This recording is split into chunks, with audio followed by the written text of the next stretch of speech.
New ইয়র্কের Manhattan থেকে আপনাদের সঙ্গে আছে আমি খালেদ মহিউদ্দিন। 5 আগস্ট সাবেক প্রধানমন্ত্রী শেখ হাসিনা বাংলাদেশ ছেড়ে ভারতে পালিয়ে যাওয়ার পর বাংলাদেশের রাজনীতিতে নতুন বাস্তবতা দেখে দিয়েছে এবং সেই নতুন বাস্তবতার পিঠে দাঁড়িয়ে গত 2 দিন আগে বেগম খালেদা জিয়া বিএনপি সভাপতি তিনিও আসলে বিএনপি চেয়ারপারসন তিনিও আসলে চিকিৎসার জন্য লন্ডনে গিয়েছেন।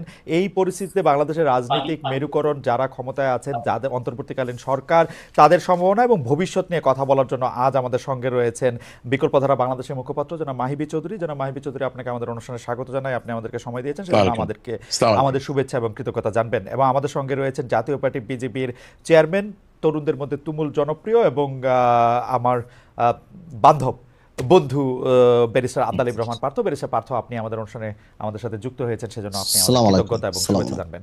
আমি প্রথমে মাহি ভাই আপনার কাছেই যেতে চাই যে সর্বশেষ সংবাদ সম্মেলন করে আপনি বলেছেন 2018 সালে আওয়ামী লীগের সঙ্গে জোটবদ্ধ হয়ে নির্বাচন করা ভুল ছিল, আর 2024 সালে আওয়ামী লীগের সঙ্গে জোট না করে নির্বাচনে অংশ নেওয়া সঠিক সিদ্ধান্ত ছিল।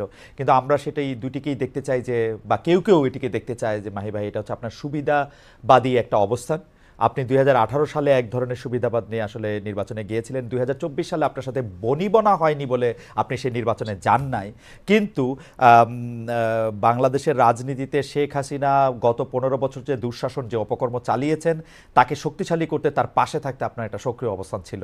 কেউ কেউ বলে থাকেন মাহি ভাই ডোন্ট কিল মি, এটা আমার প্রশ্ন না, অনেকেই এই প্রশ্ন করে থাকেন। মাহি ভাই আপনার কাছ থেকে একটু আমরা এটা শুনতে চাই। জি, থ্যাংক ইউ, ধন্যবাদ খালেদ ভাই। 6 বছর পর আজকে পার্থর সাথে একই টক শোতে আসছি, সেটা একটা ভালো জিনিস। পার্থকেও অনেক অনেক অভিনন্দন জানাচ্ছি। এটা এটা আসলে আমার একই উপলব্ধি যে আমি মনে করি যে মানুষ এটা 18 নির্বাচনে মনে করে এবং 24 নির্বাচনে মনে করার যথেষ্ট কারণ সাধারণ মানুষের মধ্যে আছে, এটা আমি জানি।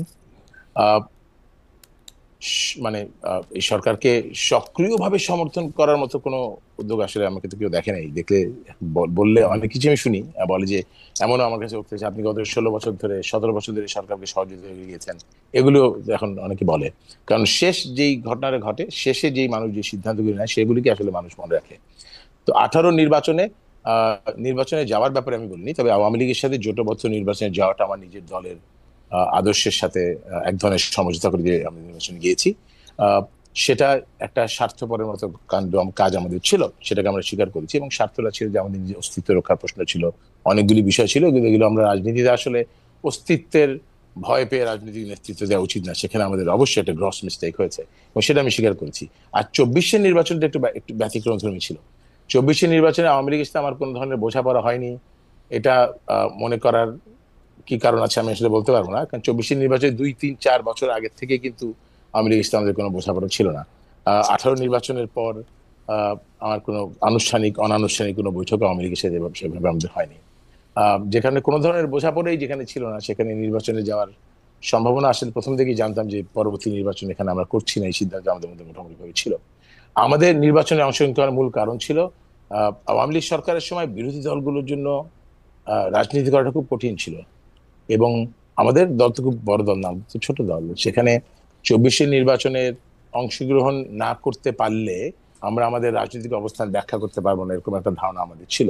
এবং যেখানে আমরা কিন্তু নির্বাচনে প্রচারণার সময় কিন্তু আমাদের পুরো আমরা যে আবার we have come back to our own philosophy, সেটা প্রকাশ করবার জন্যই কিন্তু তখন নির্বাচন করেছি। আপনি দেখবেন যে নির্বাচনের বিষয়ে কিন্তু অনেক দলের সাথে আলোচনা হয়েছে। নির্বাচনের আগে আমার রাজনৈতিক বন্ধুদের সাথে আলোচনা হয়েছে এবং সবাই আমাকে তখন বলেছি, আমি প্রথম থেকে বলেছি যে না, আমি আওয়ামী লীগের সাথে সমঝোতা নির্বাচন করবো না, তবে আমি নির্বাচন করবো, নির্বাচনটা না করলে আমি আমার রাজনৈতিক অবস্থার ব্যাখ্যা করতে পারবো না। সেই পদক্ষেপটুকু আমরা শুধুমাত্র 24 নির্বাচন নিয়েছিলাম। না মাহি ভাই, অনেকে এইটা বলে থাকেন যে 2018 সালে আওয়ামী লীগের শাসনের বিরুদ্ধে ভোটে দাঁড়ানোর জন্য মরহুম রাষ্ট্রপতি বদরুদ্দোজা চৌধুরীর নেতৃত্বে, বদরুদ্দোজা চৌধুরী এবং ডক্টর কামাল হোসেনের নেতৃত্বে একটা প্ল্যাটফর্ম করা, সেই প্ল্যাটফর্মের মধ্যে বিএনপি সহ অন্যান্য বিরোধী দলগুলিকে আমন্ত্রণ জানানো এবং সেটাকে সবগুলিকে একটা জায়গায় নিয়ে আসার ক্ষেত্রে একটা স্বপ্ন বা একটা বাস্তবতা তৈরি হয়েছিল। কিন্তু অনেকেই এটা বলে থাকেন যে আপনি একা সেই আন্দোলনটাকে ঠেকিয়ে দিয়েছেন, বদরুদ্দোজা চৌধুরীকে সেখানে যেতে দেননি, ডক্টর কামাল হোসেনকে আপনি সিঙ্গেল আউট করেছেন, যেটা আসলে ভবিষ্যতে বিএনপির জন্য অনেক ক্ষতিকর হয়েছে। এই ব্যাপারটা নিয়ে কি কোনো একটু কিছু বলবেন মাহি ভাই? মানে আবার এগুলো তো আসলে রাজনীতিতে এক এক ধরনের বিশ্লেষণ, এক এক ধরনের ব্যাখ্যা থাকবে, আমাকে ব্যাখ্যা দিতে হবে। এখানে আসলে ডক্টর কামাল হোসেনকে সিঙ্গেল আউট করা হয়নি, ডক্টর কামাল হোসেন মানে আমাদেরকে সিঙ্গেল আউট করেছে। আমরা শেষ দিনে যখন ঐক্যফ্রন্ট ঘোষণা হয়, সেই যে মিটিংটা দেওয়া হয়েছিল, সেই মিটিং এর সময় এবং স্থান আমাদেরকে আমন্ত্রণ জানানো হয়েছিল ডক্টর কামাল হোসেন সাহেবের বাসায়। আমরা কিন্তু সাবেক রাষ্ট্রপতি বিদ্যুৎ সাহেবকে সেখানে উপস্থিত হয়েছিলাম, কিন্তু সেখানে তিনি ওনার বাড়িতে ছিলেন না, বাড়ির দরজা বন্ধ ছিল। আমরা সেখানে অনেকক্ষণ অপেক্ষা করে বাসায় ফিরে এসেছি, এবং সেদিনই বাসায় ফিরে আসতে আসতে আমরা শুনি যে ডক্টর কামাল হোসেনের অফিসে বসে তাদের চূড়ান্ত সিদ্ধান্ত হয়েছে এবং তারা ঐক্যফ্রন্টের ঘোষণা দিয়েছে। তাদের কামাল হোসেন সাহেবকে সিঙ্গেল আউট করার কোনো বিষয় ছিল না। আর দ্বিতীয় যদি বলেছেন যে আমি বাধা দিয়েছি বা আমি একক সিদ্ধান্ত নিয়েছি, এই বিষয়ে জনগণের এই ধরনের ধারণা থাকাটাও খুব স্বাভাবিক, কারণ আমি কিন্তু বিকল্পধারার মুখপাত্র। বিকল্পধারার যে কোনো সিদ্ধান্ত শেষ পর্যন্ত আমাকেই মুখপাত্র হিসেবে কথাগুলো বলতে হয়েছে, যার জন্য এই দোষটা আমার উপরই পড়েছে। এবং আমি আমার প্রেস কনফারেন্সে কিন্তু অন্য কোনো দিকে দোষ না দিয়ে, যে ভুলগুলো হয়েছে সবগুলো, সব সফলতার ভার সবার, কিন্তু ব্যর্থতার দায়গুলো আমি একাই গ্রহণ করেছি, কেন দলের মুখপাত্র হিসেবে আমাকেই সবসময় মিডিয়াকে ফেস করতে হচ্ছে, জনগণকে কথা বলতে হচ্ছে। Yes, I do agri. Mahi ভাই, এই পর্যায়ে এটা আমার শেষ প্রশ্ন। আপনি বলেছেন যে আওয়ামী লীগ আমলে বিরোধী দলের রাজনীতি করা কঠিন ছিল। আপনি যেটা করেছেন বা বিকল্প ধারা যা করেছে, মানে আমি মরহুম রাষ্ট্রপতি জনাব চৌধুরীকে এর মধ্যে আনতে চাই না, আমি আপনাকেই বলতে চাই, আপনি যেটা করেছেন সেটাকে কি রাজনীতি বলা যায়? অনেকে, মানে বাংলাদেশের ইতিহাসে যদি কেউ এটা দাবি করে যে এটা ষড়যন্ত্র, এটা লেজুর বৃত্তি, আপনি এটা কিভাবে, মানে মানে জানি না মাহি ভাই, এটা আপনি কিভাবে বলবেন? মানে মানে যেটা আপনি করেছেন, আপনার দিয়ে আমাদের যে আশা সম্ভাবনা ছিল সেইটা কি, বা সম্ভাবনার আশার সম্ভাবনা যেভাবে বলি সেইটা আমি আমি আমি একটা কথা বলি, আমি আমার আপনার কাছে হয়তো আছে, বিচৌধুরী সাহেবের মৃত্যুর 3 সপ্তাহ আগে তিনি আমাদেরকে একটা 9 দফা নির্দেশনা দিয়েছেন, এবং সেখানে আপনি দেখবেন যে 3 নম্বরের দর্শনের জায়গা উনি স্পষ্টভাবে বলেছেন যে স্রষ্টা এবং সৃষ্টির সাথে সংযোগ স্থাপন, নির্ভয় সত্যানুসন্ধান এবং অহংকার থেকে মুক্তি। একে উল্টোভাবে বলি, প্রথমে অহংকার থেকে মুক্তি। অতএব আমি কিন্তু সম্পূর্ণভাবে অহংকার থেকে মুক্তি অর্জনের চেষ্টা করেছি দেখেই আমি স্পষ্টভাবে আপনাকে বলতে চাই যে আমি যে সিদ্ধান্ত গ্রহণ হয়েছে দলীয়ভাবে, মুখপাত্র হিসেবে তার দায় দায়িত্ব আমি গ্রহণ করছি, এবং একইভাবে এটাও বলেছি যে এটাকে মানুষ আমাকে সুবিধাবাদী হিসেবে চিহ্নিত করেছে। আমি এটাও বলেছি এই কারণে, এই সিদ্ধান্তের কারণে আমার নেতৃত্বের প্রতি আস্থা হ্রাস পেয়েছে, দলের জনপ্রিয়তা হ্রাস পেয়েছে। তো এর চাইতে বেশি সত্য অনুসন্ধান করা হয়তো বা আরো যদি কিছু বাকি থাকে সেটা করতে আমার কোনো আপত্তি নাই, যাচ্ছে ডিফারেন্ট পয়েন্ট। কিন্তু এখানে আমি মনে করি যে কাজটা আমরা, যে সিদ্ধান্ত আমরা নিয়েছি, এটা প্রচলিত রাজনীতির এরকম সিদ্ধান্ত অনেক হয়েছে, কিন্তু বিকল্প ধারার স্বপ্ন দেখে এ ধরনের প্রচলিত রাজনীতির সিদ্ধান্ত গ্রহণ আমাদের একটা গ্রস মিস্টেক ছিল, এবং সেটা আমরা স্বীকার করছি। মাহি ভাই, আপনাকে ধন্যবাদ। আমরা পরে যখন আবার আপনার কাছে আসবো, বিএনপির সাথে বর্তমান আপনার সম্পর্ক এবং সেইটা নিয়ে আমরা কথা বলবো, তার আগে আমরা একটু জনাব আন্দালিব রহমান পার্থের সাথে আমরা একটু কথা বলতে চাই। জনাব আন্দালিব রহমান পার্থ, আপনি একজন রাজনীতিবিদ হলেও আমি আপনাকে খুব রেট করি একজন রাজনৈতিক বিশ্লেষক হিসেবেও, যে মানে যেহেতু আপনি টক শোতে প্রচুর আপনাকে কথা বলতে হয়, অনেক প্রশ্নের জবাব দিতে হয়, এবং অনেক ক্ষেত্রে আপনাকে বিভিন্ন ভবিষ্যতে কথা বলতে হয়, এবং এর অনেকগুলি, আমার স্বীকার করতে দ্বিধা নেই, অনেকগুলি মিলেও যায়।